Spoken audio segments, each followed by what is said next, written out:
الله أكبر الله أكبر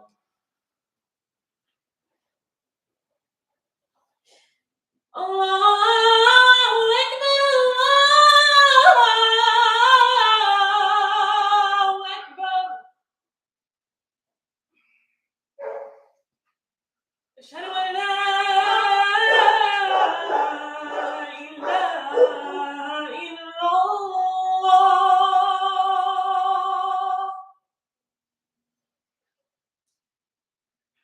أشهد أن لا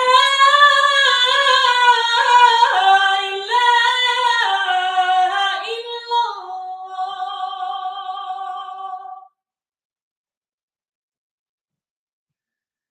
أشهد أن محمدًا رسول الله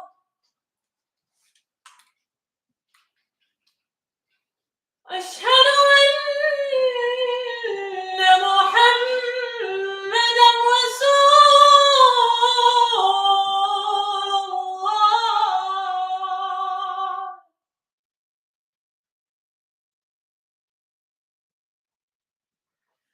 حي على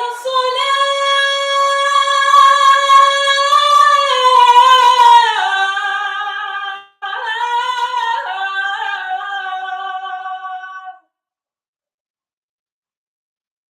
حي على الصلاة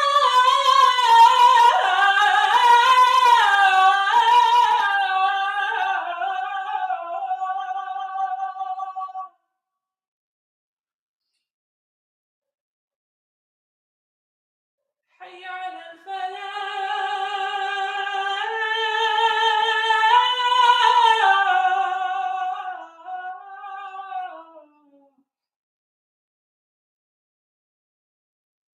حي على الفلاح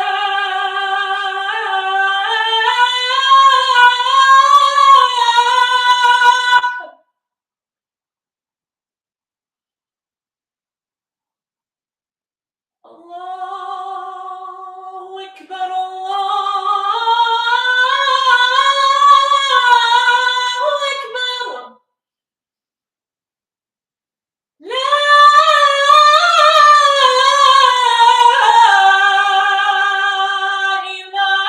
إله إلا الله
السلام عليكم.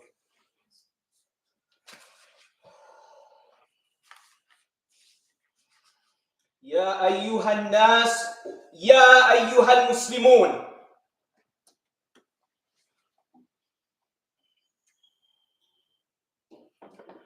O people of good conscience, O Muslims, I am the mu'adhin of this pulpit, and I demand that you hear my voice and hear my testimony.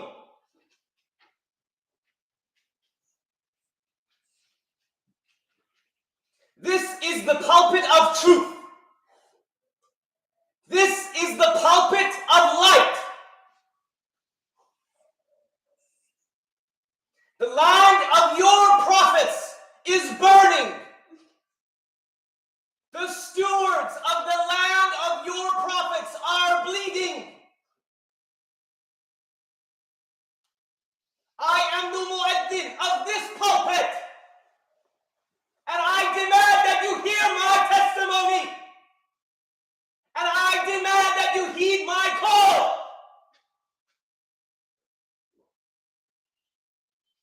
The people of Palestine are bleeding. Masjid al-Aqsa is under attack. On this day, renew your vows and your covenants with Allah subhanahu wa ta'ala. Renew your covenant. Swear fealty to the master of this pulpit, sallallahu alayhi wa alihi wa sallam. Do not abandon the people of Masjid al-Aqsa. Turn your faces away on this day from the pulpits of darkness, and turn your hearts to the pulpit of light and truth. On this day, swear to yourself and to your Lord, you will never again turn your faces to the pulpits of darkness. Turn your hearts to the pulpit of truth, and do not be intimidated by the forces of darkness, and do not be seduced by the forces of darkness. Come and receive your guidance, and go and do what your God bids you to do. Bear witness to righteousness. Bear witness to truth.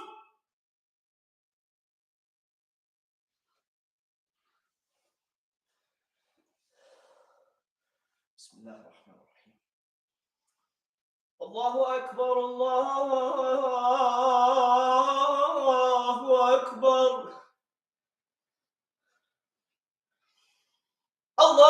Allahu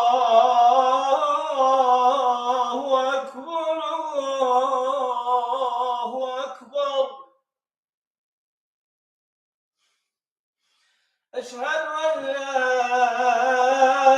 ilaha illallah.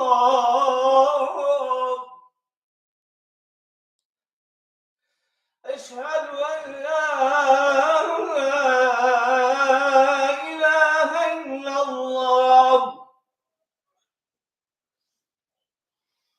أشهد أن محمدا رسول الله. أشهد أن محمدا رسول الله.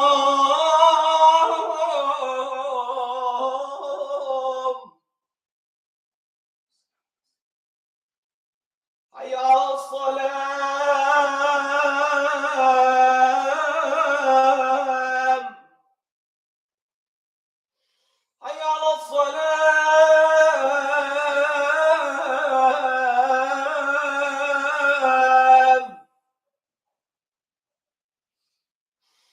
حي على الفلاح.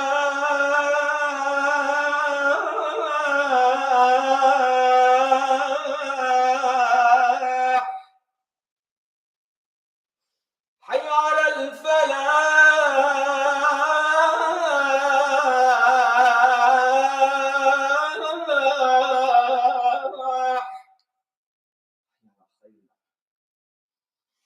الله أكبر الله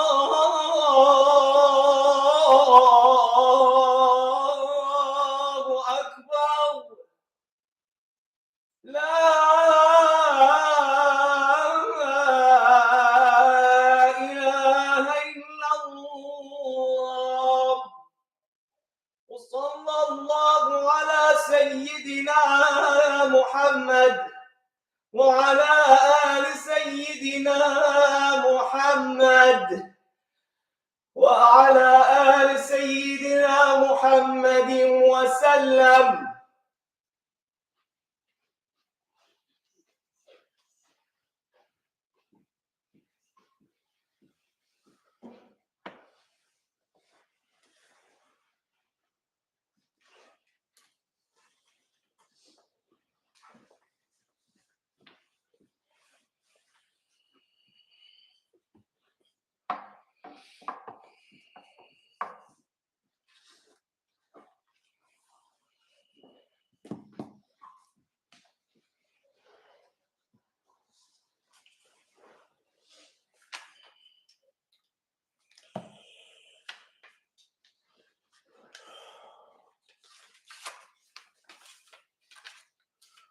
بسم الله الرحمن الرحيم.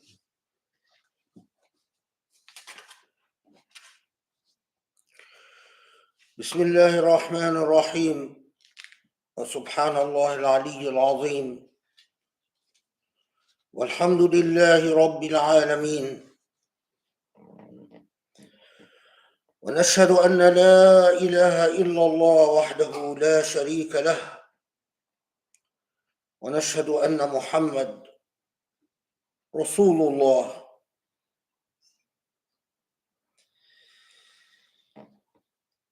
اللهم صل وسلم وبارك عليه. اللهم صل وسلم وبارك على الحبيب المصطفى النبي الأمين المرسل رحمة للعالمين،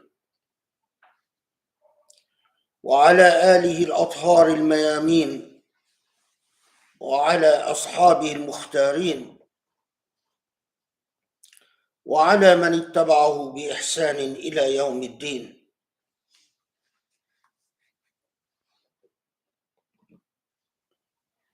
سبحان الله، سبحان الواحد الأحد، سبحان المنتقم الجبار، سبحان العلي الوهاب، سبحان من رفع السماء ووضع الأرض للأنام. سبحانه. اللهم إنا نستنجد بك ونستجيرك ونستنصرك، فاللهم أعنا، اللهم انجدنا يا رب العالمين. اللهم يا علي يا عظيم،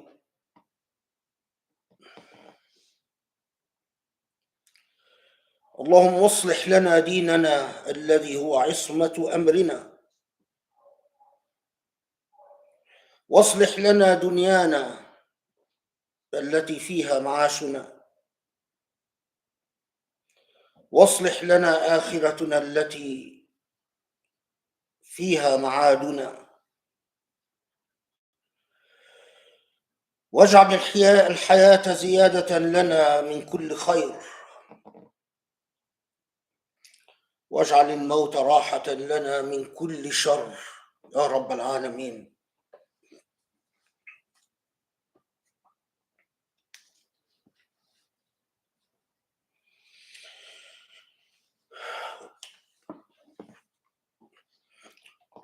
Well, quite obviously, there can be no other project, no other subject. There can be no other subject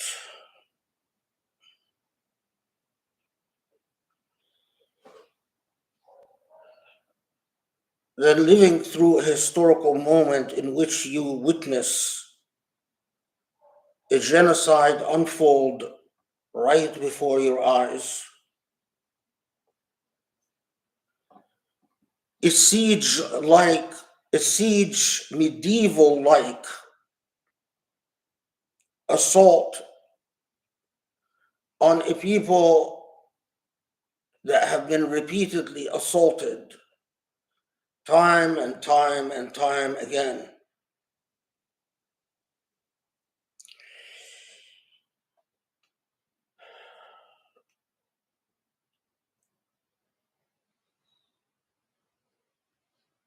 An actual ethnic cleansing, a displacement of an entire population.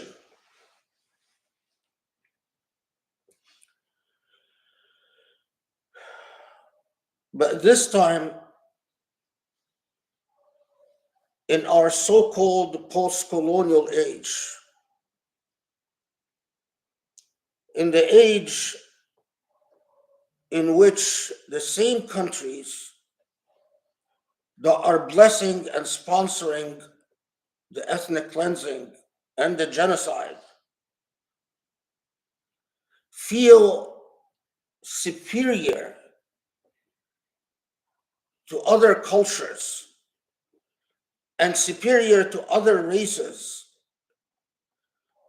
purportedly because of the strides they made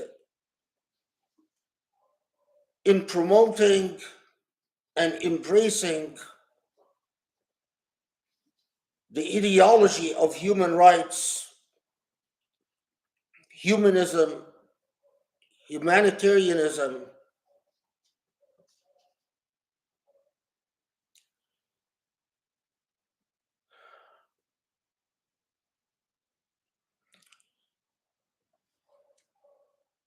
we all, whether we are aware of it or not,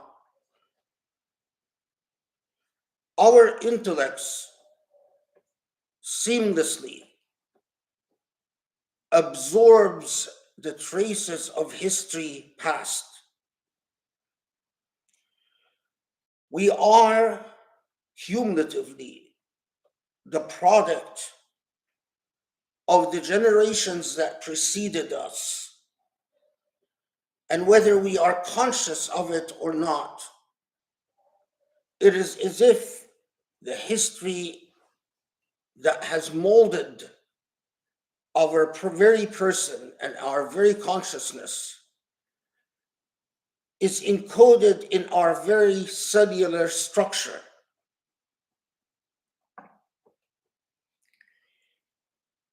Whether you are aware of it or not, if you are born a Muslim and if you come from the majority of Muslim countries, so if you are a Muslim from Africa, a Muslim from the Middle East, a Muslim from Asia,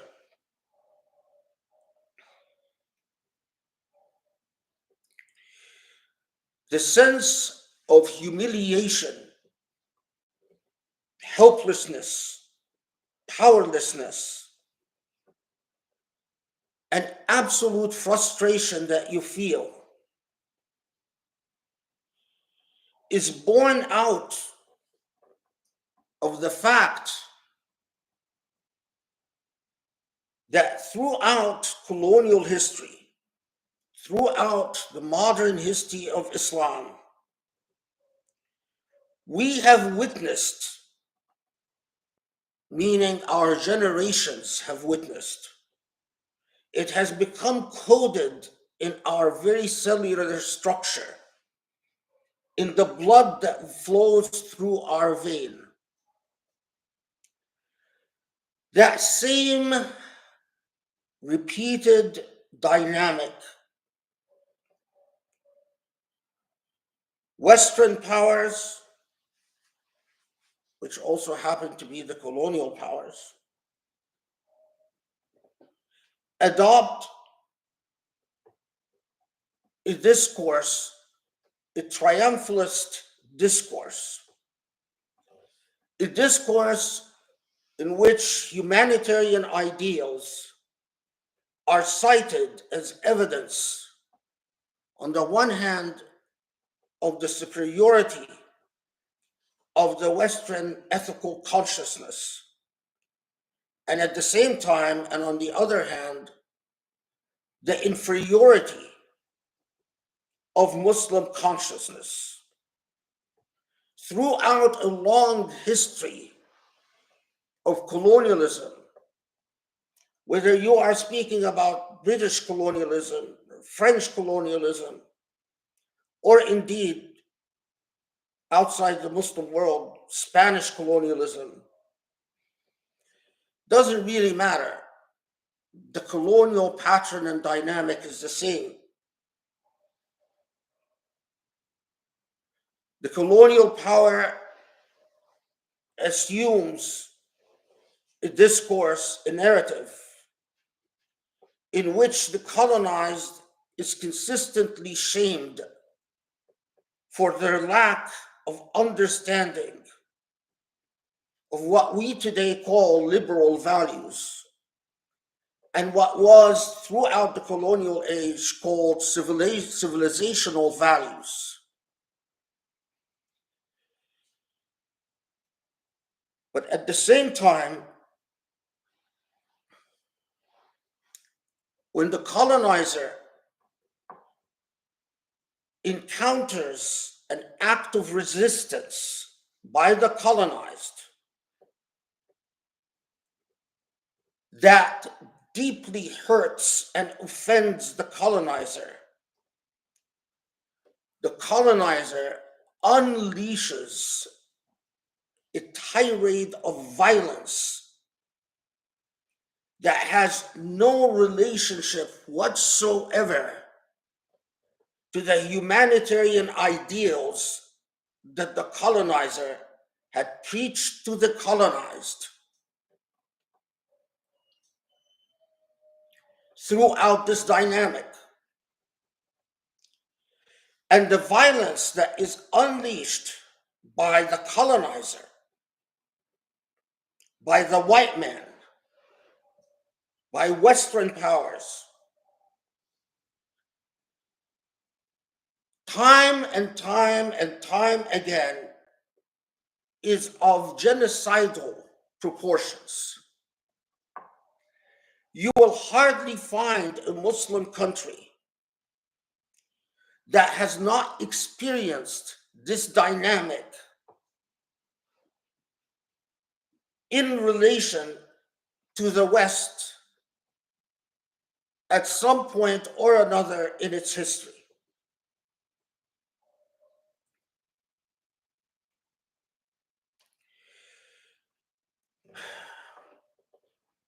We are the repositories of the generational memories, the repositories of history. And so, deep within the Muslim soul, it feels this sense of tragic injustice, feels incredibly familiar. It is as if our very psyches are saying, we've been here before, we've been here many times, we've been here repeatedly.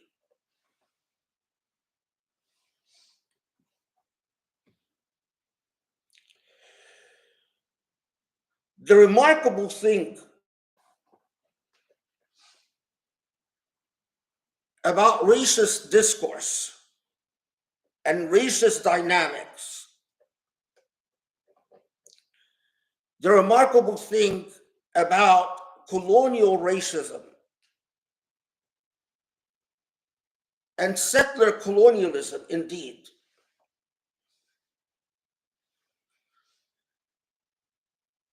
is the narrative that is communicated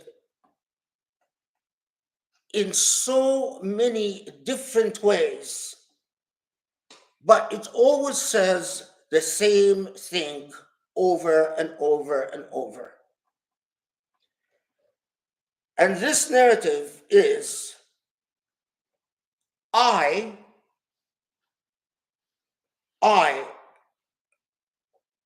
the supreme power,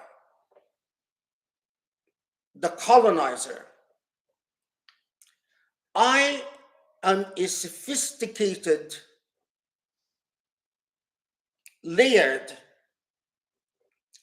and complicated entity. You are not within the boundaries of sanity and indeed rationality if you deal with me through any sweeping generalizations, or indeed the vast majority of generalizations, because I am a complicated reality. I am layered. And the only way you can deal with me is by being fully cognizant of the ways that I am layered. You, on the other hand, you Muslim, you Arab, you African, you Palestinian, you are a rather flat reality.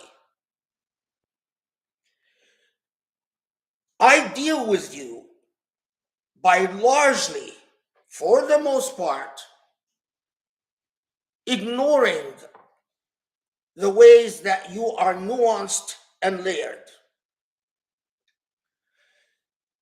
And I deal with you through dumb litmus tests that either categorizes you into a good guy or a bad guy.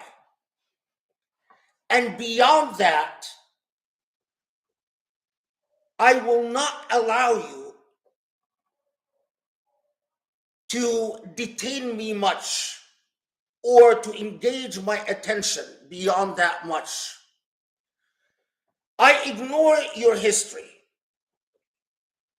including any nuanced claims as to your land, your resources, your right to self-determination. I largely ignore everything that makes you into a layered, complicated, cultured human being.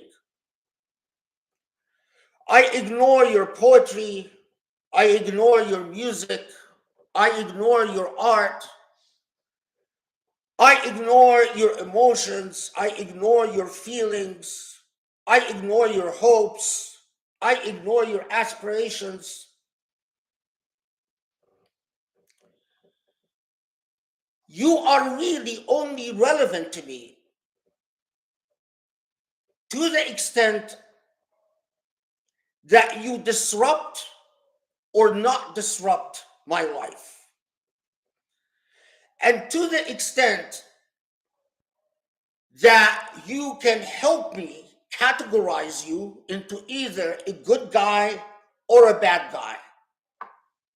And in fact, what I'm going to expect from you is that you do not bother me with your memory. Because you, as a flattened human being, in my consciousness, if you have tragedies, if you have memories of disempowerment and dehumanization,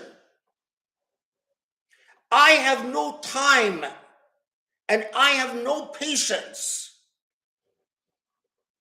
And indeed, I do not wish to make that a part of the way that I relate to you, but it doesn't go the other way.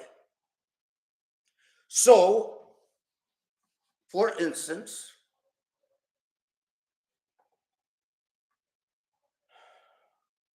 Palestinians, if you want to deal with Israelis, you must be very cognizant of the trauma of the Holocaust. You must, in fact, not only that, but if you are to deal with Israelis, you must be nuanced enough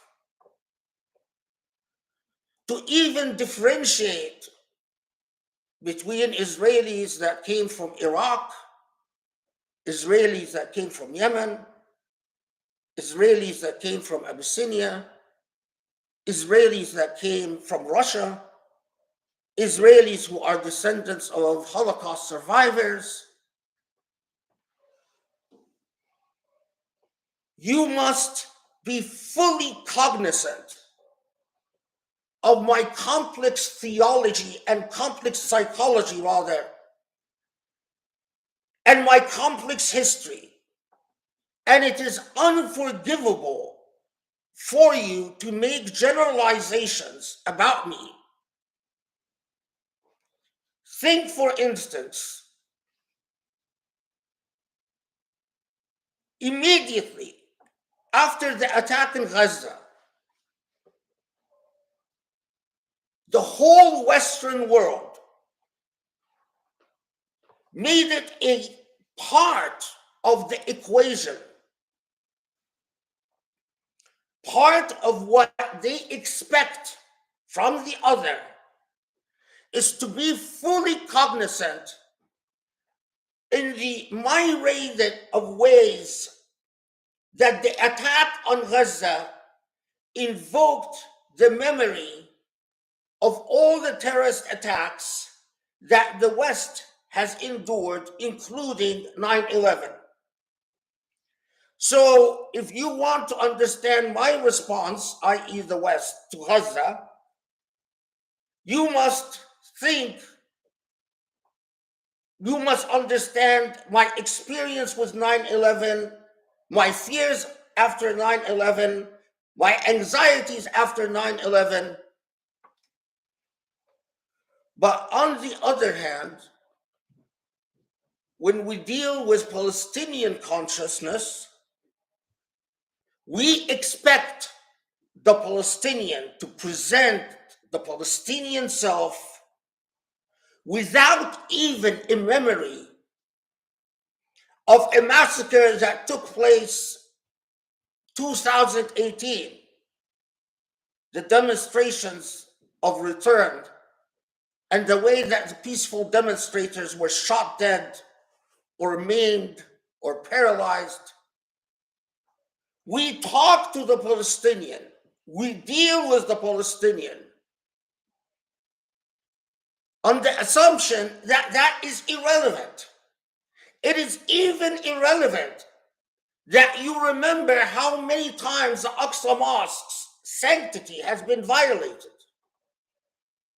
It is also irrelevant the fact that Israelis regularly shoot and kill Palestinians and have done so every single week since the beginning of 2023. And that there is never any type of investigation of oversight.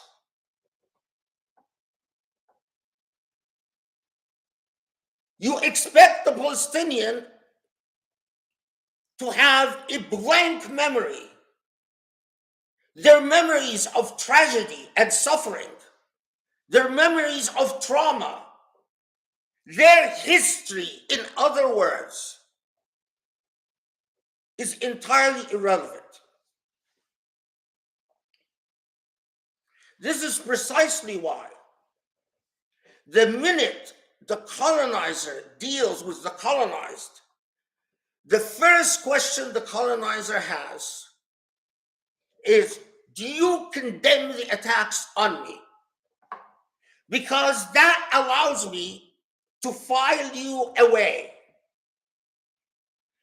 If that allows me to categorize you as either a good guy or a bad guy, and once I categorize you as such, it's not that if I categorize you as a good guy, there is an implicit promise that I will recognize your history or recognize your just claims or recognize your rights or do anything.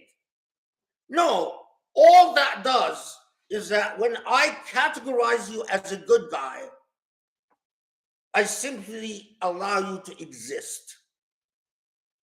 Nothing more.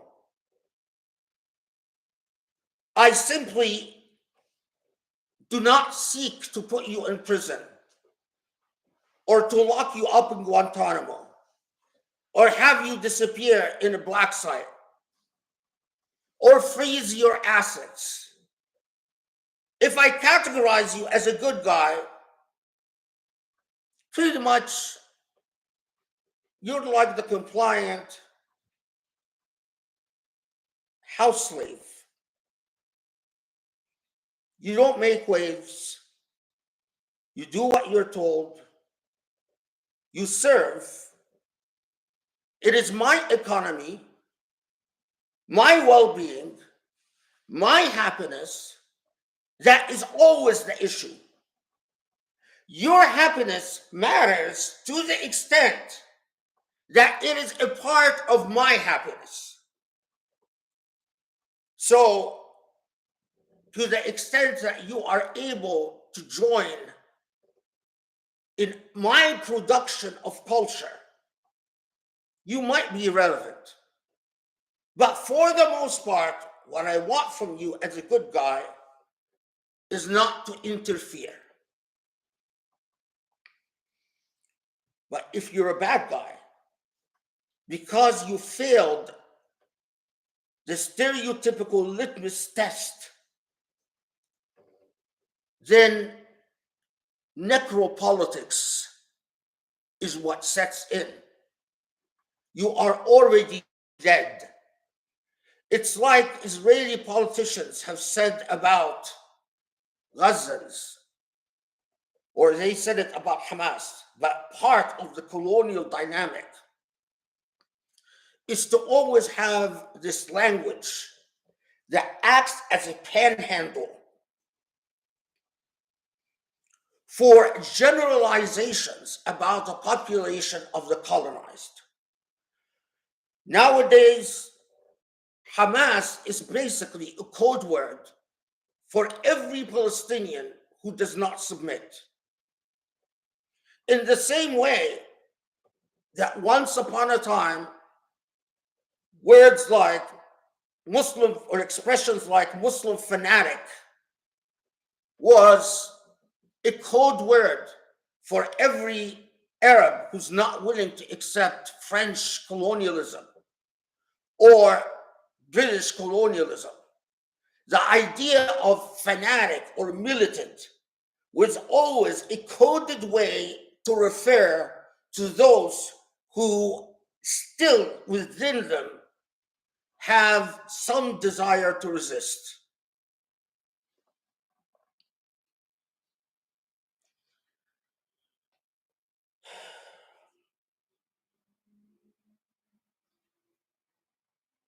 And the deep sense of hurt and humiliation and pain is because remarkably, intuitively, a Muslim knows all of this. In fact, for a Muslim to deny any of this takes a bit of additional effort and a significant amount of cognitive dissonance. We all know, we all are familiar with the taste, the bitter taste of when the colonizer is challenged or defied, and the colonizer declares, like for instance, when once upon a time British planes, in response to an Iraqi rebellion, it was the same Churchill, the hero of World War II, that ordered British planes in 1938 to gas Iraqi demonstrators and Iraqi rebels that were demanding Iraqi independence. They were gassed to the death. We all forget the democratic revolution in Syria and how viciously it was repressed, and the number of souls and lives that were destroyed to repress the democratic aspirations of the Syrian people in the 1930s. The same thing with every attempt by the Palestinian people to object to the way that the British was giving away their lands and their country, to say, we have a right, and there was indeed a Palestinian United Nations delegation that repeatedly tried to remind the United Nations in the couple of years from 45 to 48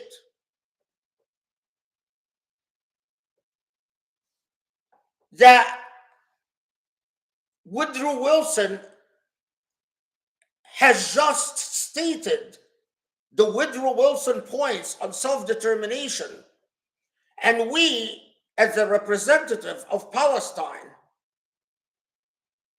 have a right to self-determination like all member states. And indeed, the very foundation of this new UN system is premised on the end of colonialism, ending colonialism. So how can it possibly be logical that before you end colonialism in Palestine, your parting gift is that you are going to put an end to historical Palestine as it has existed for centuries? A familiar history that is ingrained in the very molecular structure of all Muslims who have grown up as African, as Asian, as Arab, of course, as Palestinian.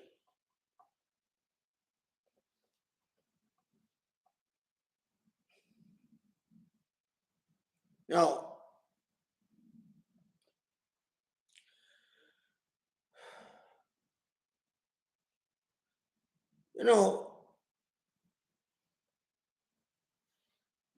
part of this narrative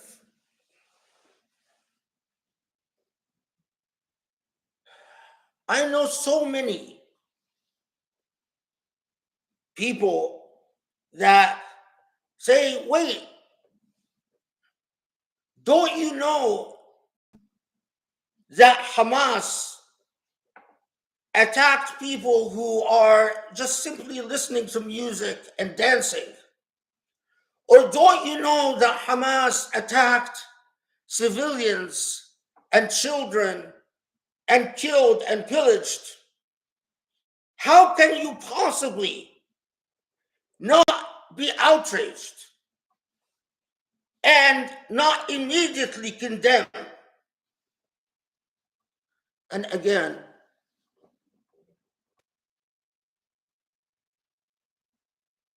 they don't understand that part of what has been encoded within us as a colonized people is the distrust of the colonial narrative that time and over and over and over again, throughout the history of colonialism, not just in the Middle East and not just in Africa, but even colonialism in the United States, for instance, as the way that we colonize Native Americans, is the demonization of the colonized and the spreading of narratives of barbarism about the colonized that history teaches us again and again and again that the way the colonizer sees the colonized is presumptively as a barbarian, as a person devoid of morals and ethics, and that time and again, the colonizer tells narratives about the colonized that portray the colonized as absolutely inhumane, hardly human, as we heard that Israeli politician who referred to the Gazans and Palestinians, because I've heard this numerous times from numerous Israeli politicians, they're human animals. And that time and time again, when we go back and look at the claims made by the colonizer, we find that these claims are unfounded or grossly exaggerated. So obviously, without a shadow of a doubt, if indeed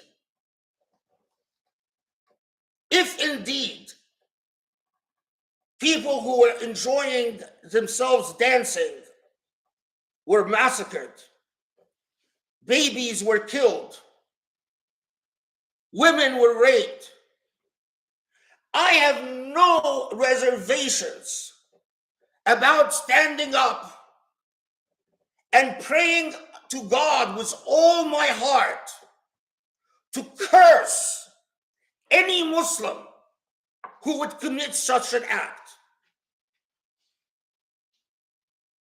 Without a shadow of a doubt. Without a shadow of a doubt. To me, I set up, or I would put them against who I believe is a far more powerful judge than any other human, and that's God, God's self. But even more than that, the way that we resolve this, if we were not the colonized and the colonizer, is to say, okay, we have claims about atrocities. So what do civilized people do when they have claims about atrocities? They go to a civilized institution, like the International Criminal Court, for instance, and give the International Criminal Court full access to investigate and to verify. They don't believe politicians like Biden, who claim that he's seen evidence of babies beheaded. They don't believe a politician like Netanyahu, who every Israeli, before this happened, recognized is a liar. In fact, in Israeli media, is sometimes described as a pathological liar and is thoroughly corrupt. That is not enough. If we were not a colonizer and a colonized, the way we would do it is we would invite Human Rights Watch, Amnesty International, Human Rights First, the International Criminal Court, come investigate. And any member of either the Israeli military or indeed Hamas that has murdered a child, that has raped a woman or a man for that matter, that has committed a war crime or a crime against humanity would be considered a criminal, and we would support and fund a body that vigilantly prosecutes, seeks to arrest and prosecute and punish. But what is the problem with this? In 2007, the Palestinian Authority signed the Rome Statute that empowers the International Criminal Court to investigate and to indeed bring charges. Israel refused to sign the Rome Statute. Human Rights Watch repeatedly investigated atrocities by both Israelis and Hamas. And every time Human Rights Watch or Amnesty or Human Rights First came out with a report, Israel waved it away as anti-Semitic. Although I can tell you that many of the folks who work on these reports in Human Rights Watch are not just Jewish, but are loyal Zionists as well.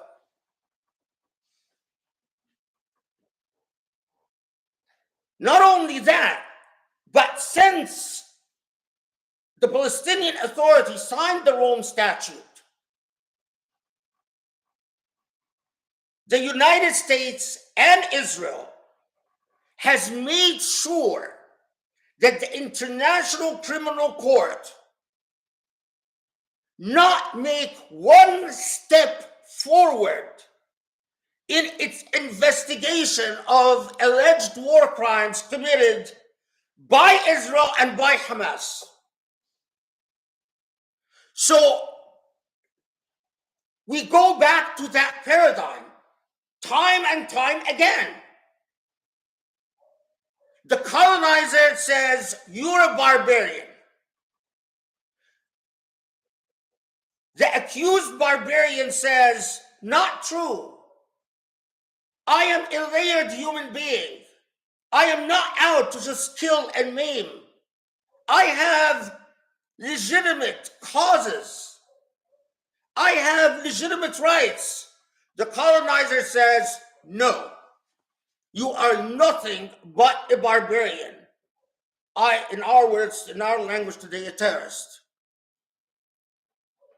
No legitimate claims, no rights, no history, no literature, no art, no anything. You are nothing but a barbarian. And it's my word and nothing. Meaning, I must be believed because I am somehow just inherently more credible than you, the colonized, and than any outside party that might even arguably be impartial.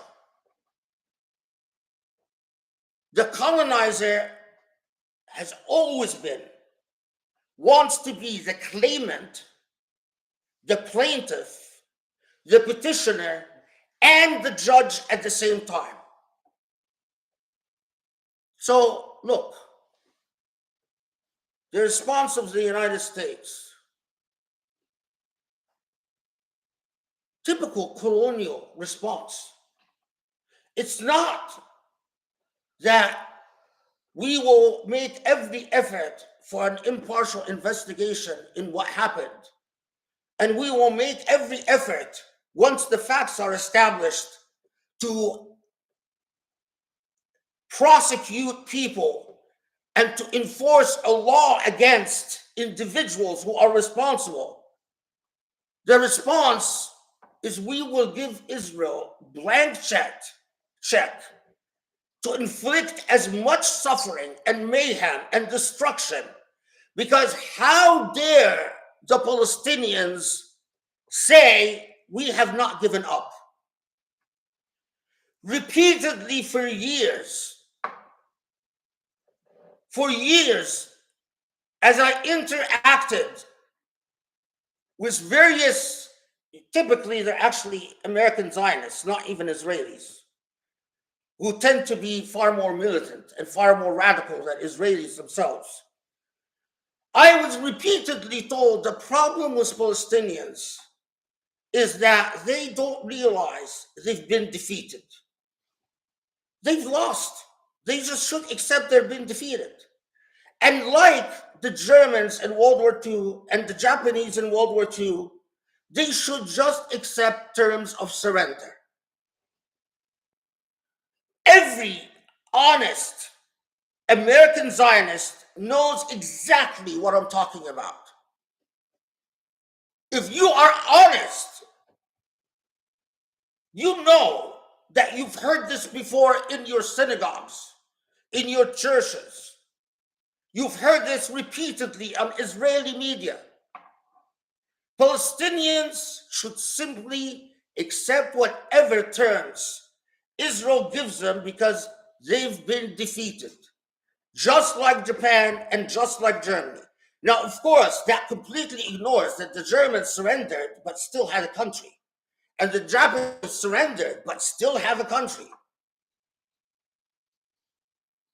That part is conveniently ignored. So,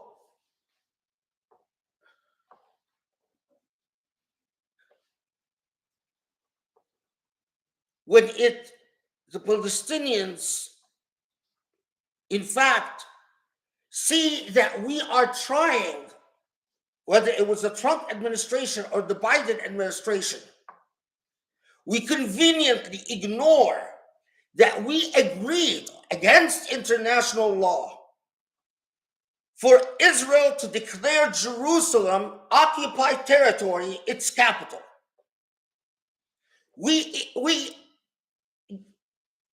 I remember when this was done and the extent to which the American diplomats were worried that the response would be something like what actually happened today. I remember when numerous State Department people told me personally that they are very worried that with moving of the US Embassy to Jerusalem, that Palestinians are going to lose their mind, quote unquote.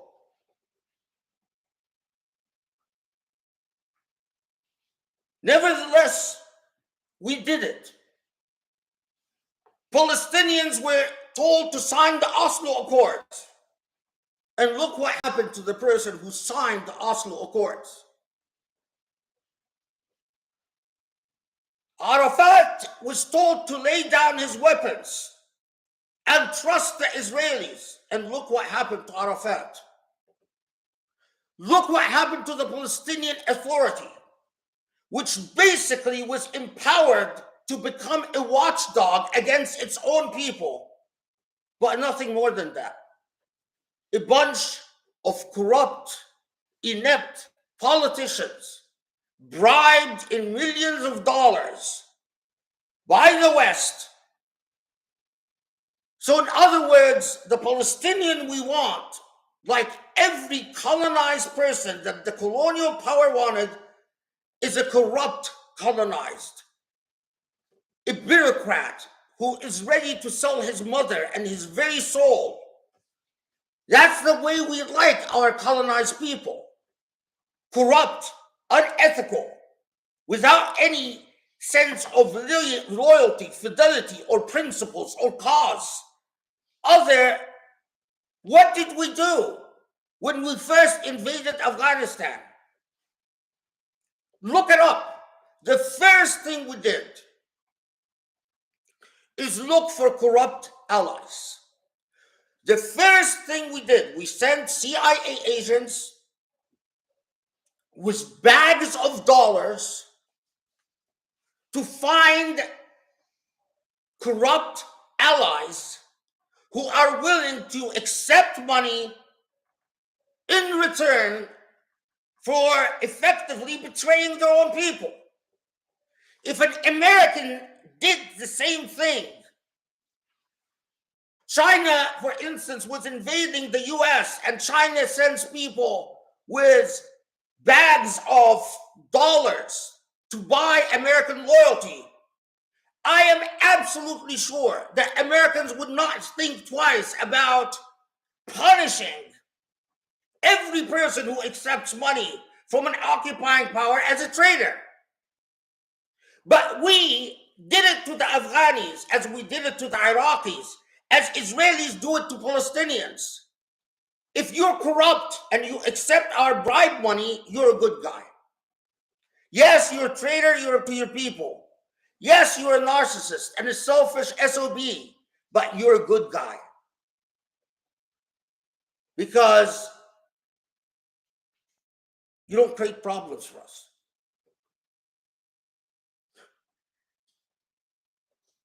So it blows your mind.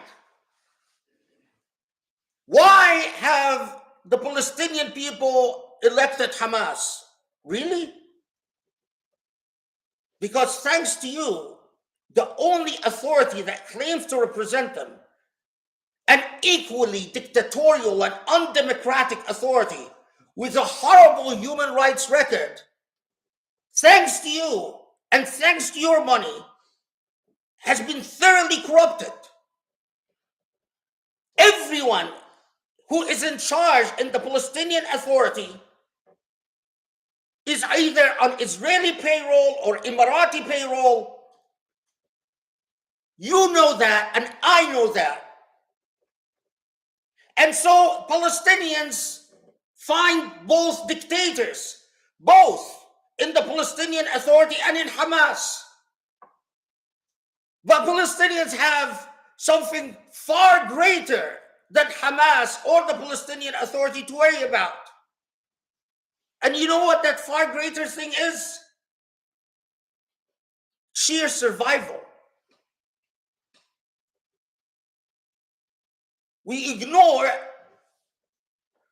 that even David Cameron, the former Prime Minister of Britain, Carter, leave alone practically anyone who's anyone in the South African church, including Desmond Tutu and etc., have consistently referred to the regime in Israel as an apartheid regime, and have consistently referred to Gaza as the biggest open-air prison in the world. Even before all of this happened, unemployment rate in Gaza, 50%.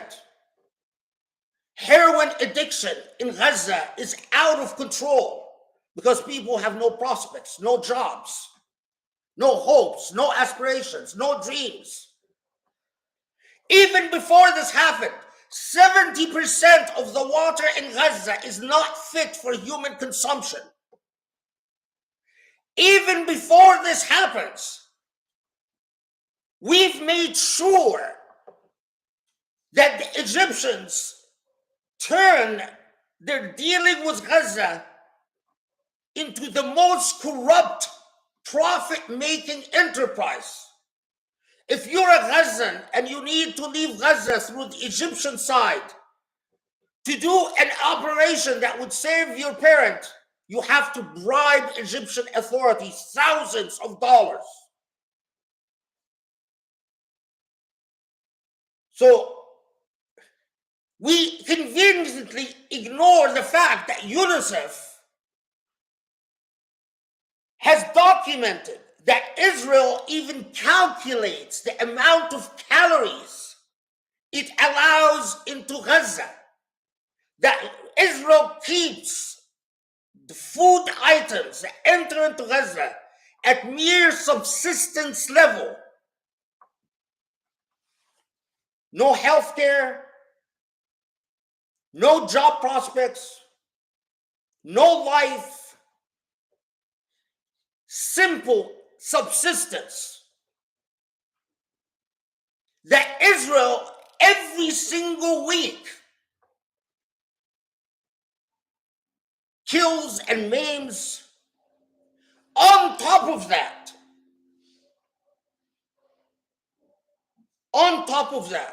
persistent humiliation as Muslims around the world are forced to watch on live TV repeated insults and transgressions and violations against the Aqsa Mosque. And again, the colonizer looks to colonized and says, don't you dare do anything that we would deem barbaric. The most you are allowed to do is just scream in frustration and agony. But even then, not in the spaces we don't want you to scream your agony in. So if Palestinians, as they watch the persistent violations against the Aqsa Mosque, attempt to protest in the West Bank or Gaza, the Israelis respond, you shall keep the peace in Judea and Samaria, which is another humiliation and another erasement of personality and history and character. It's not the West Bank, it's Judea and Samaria. The same West, colonizing West, that supposedly teaches the world the values of human rights, the liberal values, in France violently suppress people who want to demonstrate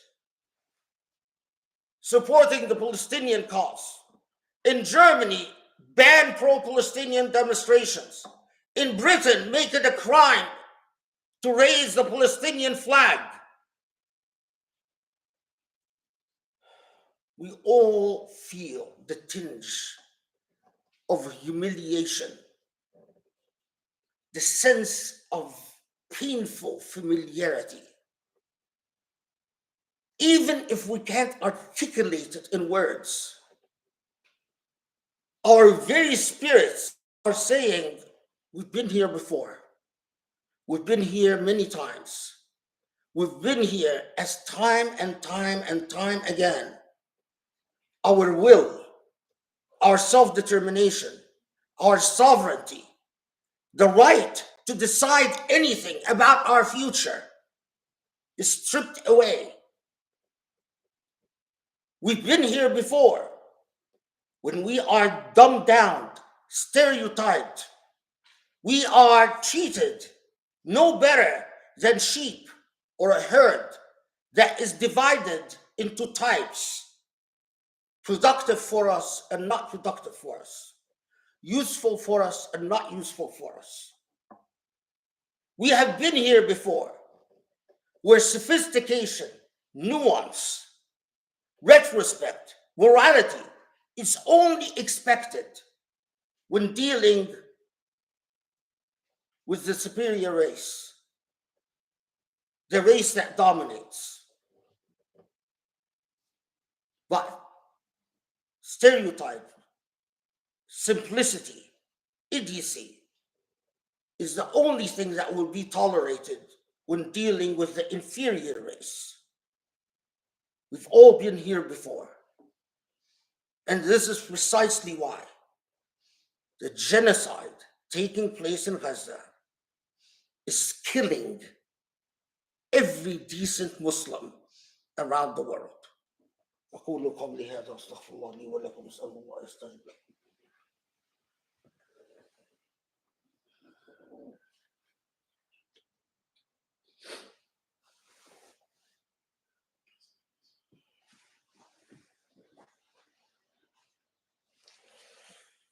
بسم الله الرحمن الرحيم. الحمد لله رب العالمين وسبحان الله العلي العظيم.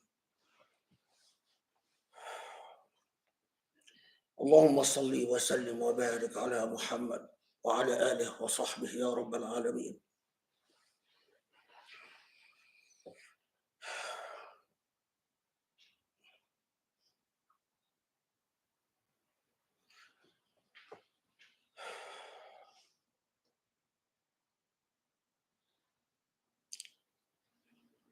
No,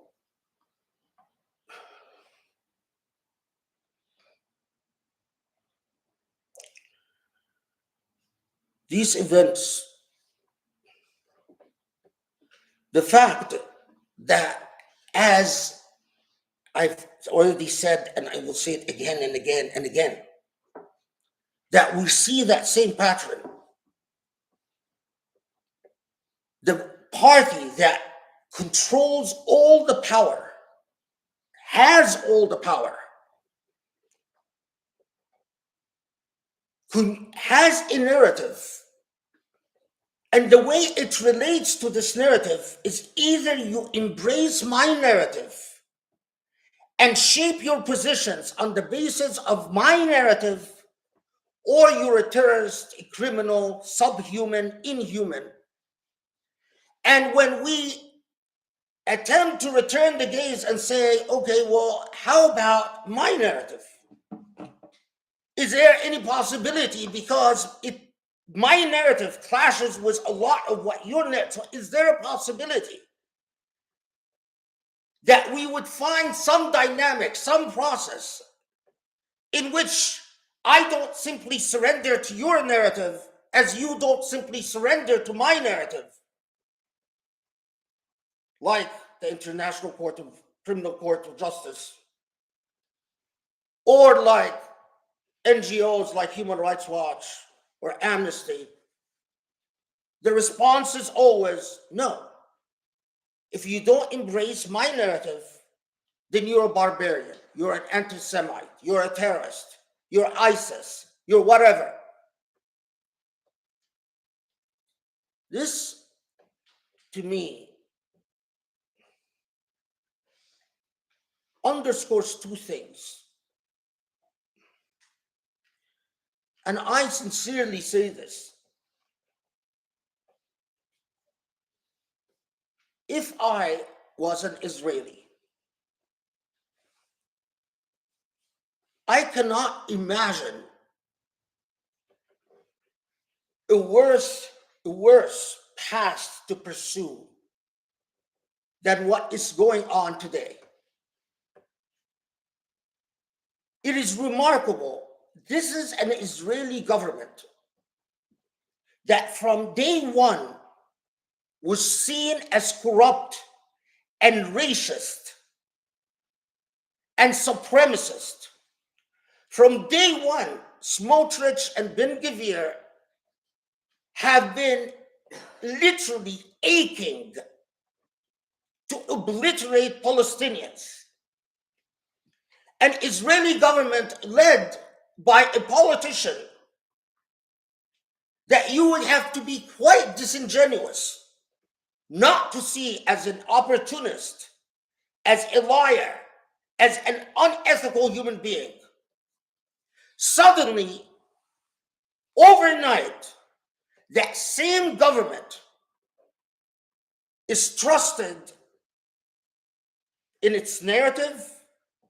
Whatever they say, we believe. That same government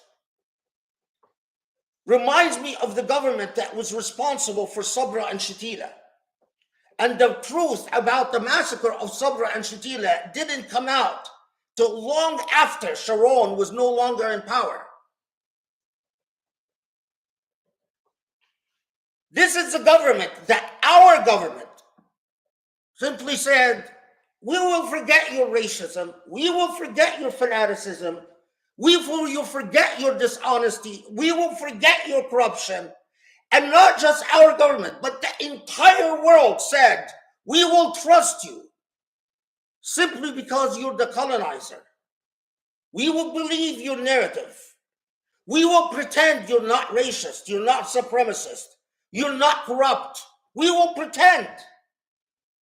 We will pretend that there's only the Hamas terrorists, these bad, bad guys, and you're angelic.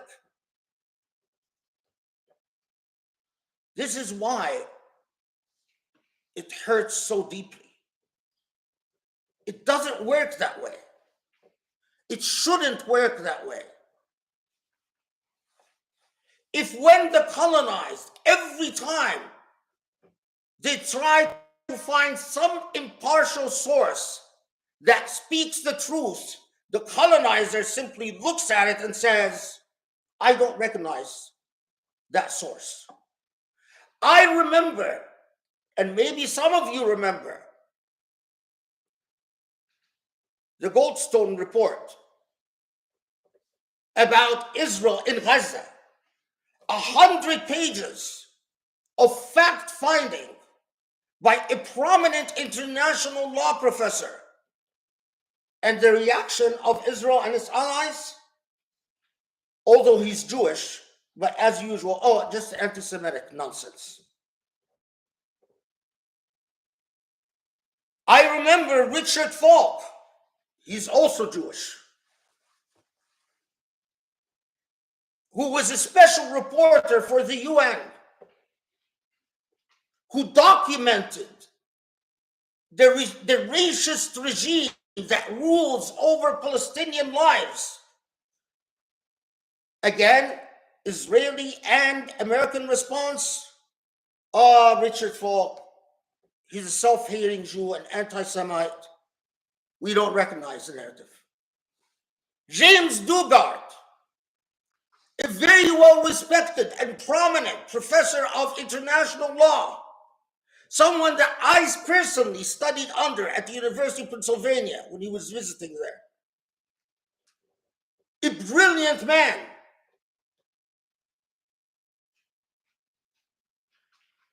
Special reporter for the UN, documents the persistent acts of abuse, as well as on the other side, acts of terrorism.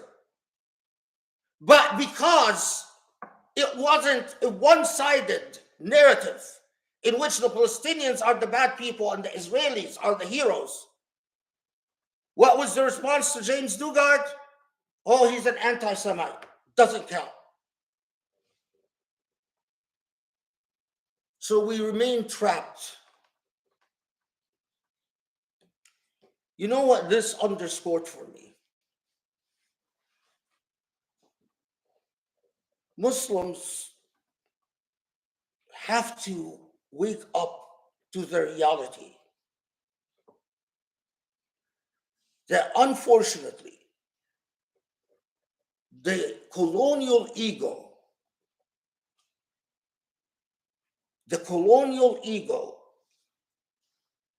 has never been able to let go of its colonial supremacist premises and assumptions. The way that it sees the world is either you are subservient to me or you are my enemy. We see this very clearly. When we give Israel the green light to commit a genocide, we send a warship to basically tell other Muslims, don't you dare come to the aid of your brothers in Gaza and sisters in Gaza. If you dare come to their aid, as we will slaughter them, we are here to tell you we will pounce on you. And no one points to the immorality of this. While we meaning the West, are free to come to the aid of our brothers in Ukraine. We are free to come to the aid of our brothers in Israel. We are free to come to the aid of whomever we wish. If you attack one member of NATO, you've attacked all of NATO. It is inconceivable that anyone would commit an act of aggression against Britain without being fully cognizant of the fact that they have to contend not just with Britain, but with the US. While they get to act effectively as one soul, the logic, they force Muslims to accept is that we see you not as just Muslims. We see you as Shia and Sunni. We see you as Wahhabi versus non-Wahhabi. We see you as moderate versus fanatic. We see you as Egyptian versus Syrian. We see you as Saudi versus Yemeni. We see you as Iranian versus Saudi. We see you that way, so you will act that way. So, any Muslim who accepts and internalizes and perpetuates this way of seeing Muslims, in my book, from now on, until the day I leave this earth, is a traitor. Any Muslim who speaks to me about the Shia and Sunnah and the difference between Shia and Sunnah, you and I will meet one another as contenders and as litigants in the hereafter. I don't recognize you as anything but a traitor. Any Muslim who recognizes the treacherous Muslim regimes of today, look, a people, 2 million or over 2 million people denied electricity, medicine, food, water. And all of this wouldn't happen if it hadn't been for their Muslim brothers by the treacherous government in Egypt that is fully cooperative with Israel in its blockade of Gaza, and that plays the role of the subservient errand boy. The entire Egyptian military, every time you say anything about Egypt, oh, the US helps arm the Egyptian. The US has been spending billions of dollars on the Egyptian military since Camp David. To what effect? So that the Egyptian military will take a stand against the Israelis? Clearly not. So the Egyptian military will take a stand against Ethiopia, building its dam on the Nile? Clearly not. So the Egyptian military will prevent the splitting up of Sudan and the splintering of Sudan into several nations instead of one nation? Clearly not. So the Egyptian military will do what? Yes. Use all the weapons that the US supplies it with for one sole reason: oppress its own people. The Egyptian military, since Camp David, has used its arsenal only against Palestinians and against Egyptians. So anyone that defends a regime like Sisi's regime is neither my brother nor my sister. I will meet you as my opponent in the hereafter. Anyone that defends the treacherous and treasonous regime of the United Arab Emirates and Bahrain, who without reserve adopted the narrative of the colonizer and dismissed the narrative of the colonized as largely irrelevant, who very much like the colonizer internalize that view that either you're a good Muslim, meaning subservient completely, or you're a bad Muslim, meaning you're not completely subservient. Anyone, yes, and including Hamza Yusuf and Ben Bayya and the entire people of Zaytuna that defends positions adopted and raised by the United Arab Emirates and Bahrain is not my brother and not my sister. And I will meet you as my opponent in the hereafter. Anyone that defends a regime in Saudi Arabia that uses its unbelievable military arsenal to butcher civilians in Yemen by the thousands and thousands, and then sit on the sideline watching their Muslim brothers and sisters in Gaza being exterminated, starved, no food, no water, no electricity, no medicine. Anyone that does not clearly condemn a regime like the one in Saudi Arabia, you're not my brother, you're not my sister, and I will meet you as my opponent in the hereafter. I thank Israel for making things so clear. Either Muslims wake up and read the reality and see the extent to which Muslims are weak and subservient. And let me tell you the secret for Muslims' weakness and subservience. Why is it that Muslims absolutely do not matter?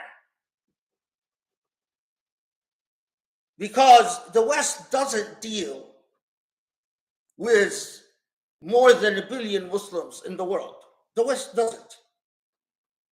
The West deals with the rulers who claim to represent the more 1.6 billion Muslims in the world. In other words, there are no Saudis. There's only the leader of Saudi Arabia. There are no Egyptians. There's only the president of Egypt. There are no Tunisians. They're only the ruler of Tunisia. There are no Moroccans. There's only the king of Morocco. So in other words, wake up. It is not women showing their hair that have defeated us and brought us to our knees. It is not men wearing gold that have defeated us and brought us to our knees.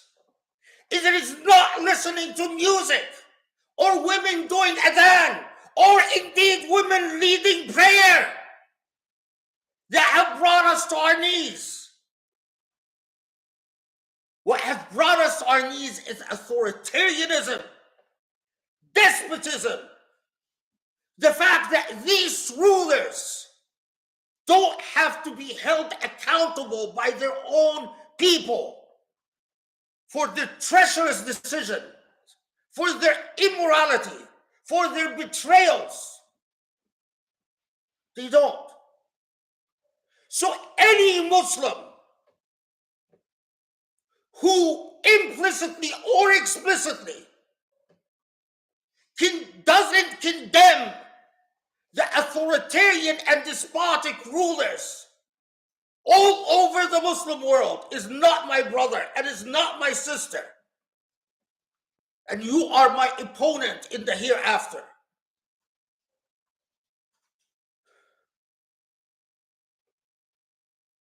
You see, I learned well from my colonizer. My colonizer tells me if something occurs that is unethical, something that I have to suffer as the colonizer that is unethical and immoral, I expect you to clearly condemn it.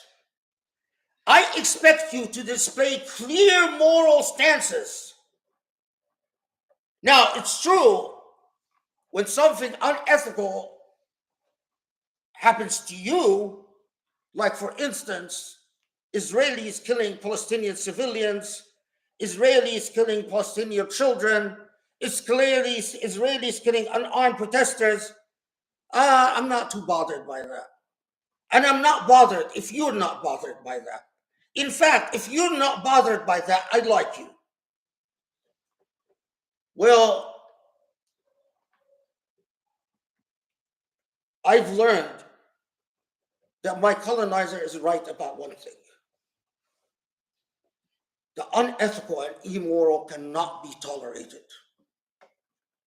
And for Muslims in this day and age, when they can witness and observe minute by minute the extermination in a genocidal war, their Muslim brothers and sisters, and they still talk about the Mahdi, or they still talk about the Masih al-Dajjal, or they still talk about music, or they still talk about women's voice, or they still talk about women's hijab, or they still talk about men wearing gold, then you are unethical and immoral. And in my chapter, I cancel you till the day of the hereafter.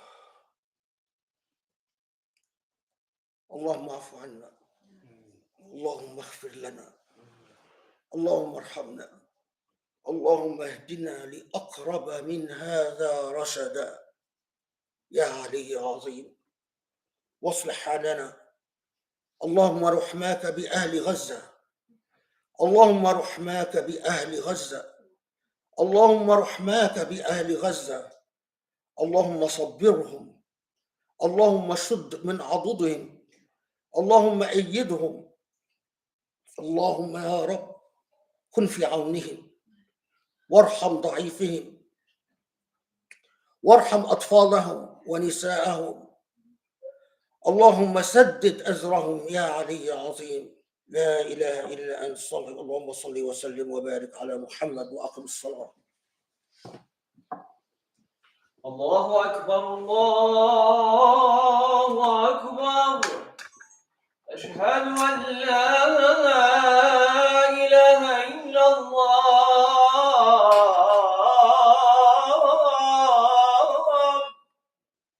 أشهد أن محمدا رسول الله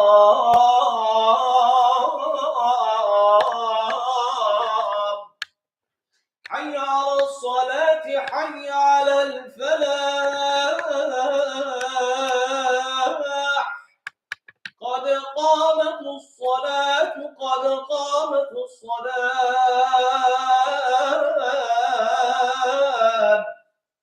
الله أكبر الله أكبر لا إله إلا الله.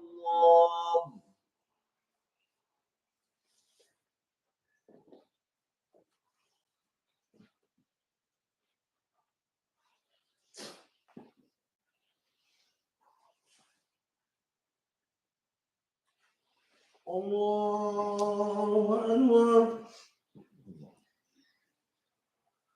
بسم الله الرحمن الرحيم الحمد لله رب العالمين الرحمن الرحيم مالك يوم الدين إياك نعبد وإياك نستعين اهدنا الصراط المستقيم صراط الذين أنعمت عليهم غير المغضوب عليهم ولا الضالين آمين.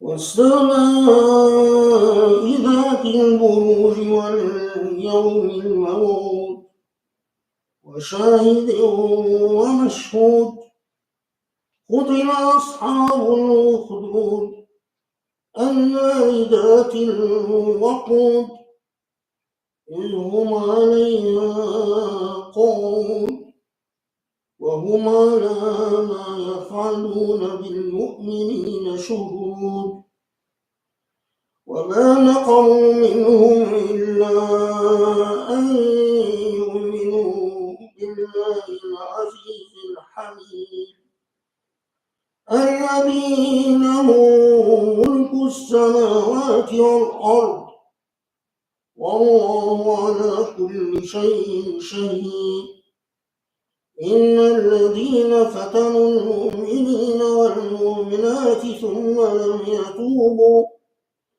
ثم لم يتوبوا فلهم عذاب جهنم ولهم عذاب الحريق إلا الذين آمنوا وعملوا الصالحات لهم جنات تجري من تحتها الأنهار ذلك الفوز الكبير إن بطش ربك لشديد إنه هو يبدئ ويعيد وهو الغفور الودود ذو العرش المجيد فعال لما يريد هل أتاك حديث الجنود فرعون وثمود بل الذين كفروا في تكذيب والله من ورائهم محيط بل هو قرآن مجيد في لوح محفوظ. الله أكبر.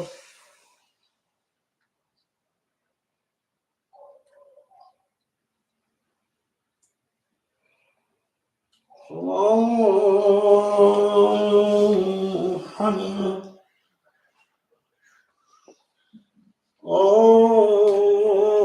الله أكبر.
بسم الله الرحمن الرحيم الحمد لله رب العالمين الرحمن الرحيم مالك يوم الدين إياك نعبد وإياك نستعين اهدنا الصراط المستقيم صراط الذين أنعمت عليهم غير المغضوب عليهم ولا الضالين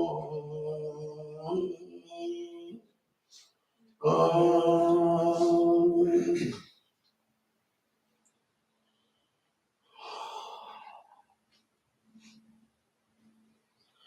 عما يتساءلون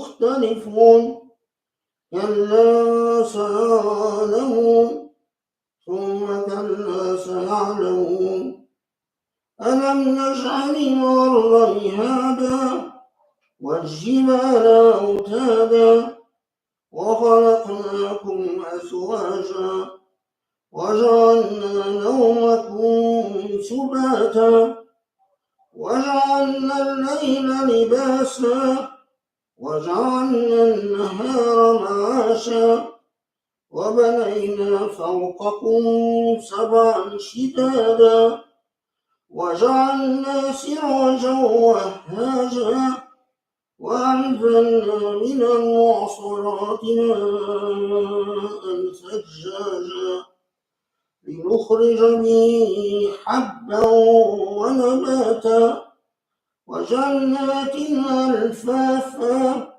إن يوم الفصل كان ميقاتا يوم ينفخ في الصور فتأتون أفواجا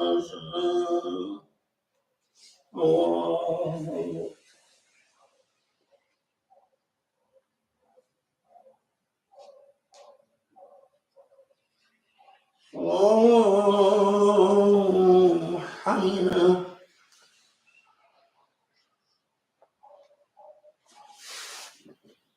الله أكبر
السلام عليكم ورحمة الله.